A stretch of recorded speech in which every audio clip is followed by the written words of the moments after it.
Hello बच्चों, let's read this question. The question says explain the reflection of light by a plane mirror. तो इस question के अंदर हमें बोल रखा है कि प्लेन मिरर से जो लाइट का रिफ्लेक्शन है वो हमें एक्सप्लेन करना है। तो बात करते हैं हम लोग की कंसेप्ट की यदि बात की जाए इस क्वेश्चन के लिए की कंसेप्ट, तो क्या की कंसेप्ट हो जाएगा। हम यहाँ पे डिस्कस करते हैं सबसे पहले कि रिफ्लेक्शन ऑफ लाइट जो होता है बेसिकली क्या होता है।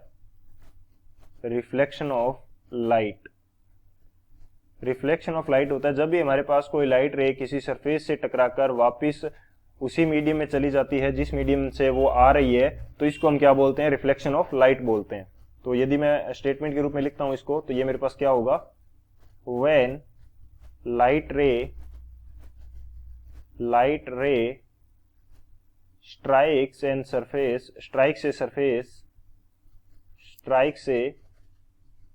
Surface and revert back to same medium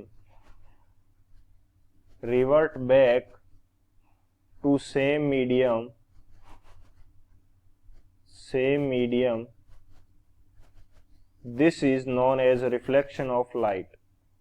This is known as a reflection of light. तो इसको हम क्या बोलते हैं, रिफ्लेक्शन ऑफ लाइट बोलते हैं।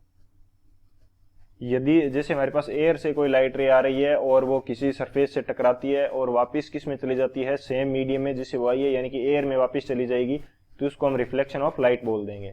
तो ये हमारा की कंसेप्ट हो जाएगा। इस की कंसेप्ट की हेल्प से इस क्वेश्चन को सोल्व करते हैं। सॉल्यूशन की यदि बात की जाए इस क्वेश्चन के लिए, तो सॉल्यूशन हमारे पास क्या होगा, हमें बात करनी है कि प्लेन मिरर से रिफ्लेक्शन किस प्रकार से होता है।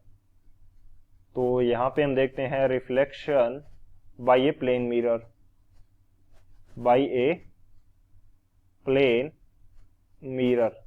मिरर से किस प्रकार से रिफ्लेक्शन होगा।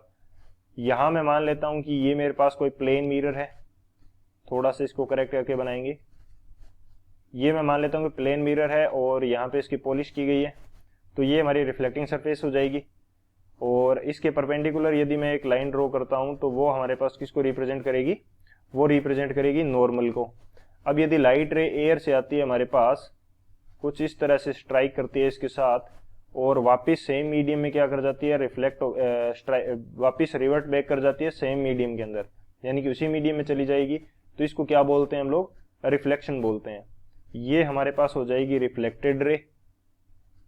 ये क्या हो जाएगी, रिफ्लेक्टेड रे। एन से हमारे पास क्या हो गया, नॉर्मल। और ये हमारे पास हो जाएगी इंसिडेंट रे। ये हमारे पास होगी इंसिडेंट रे।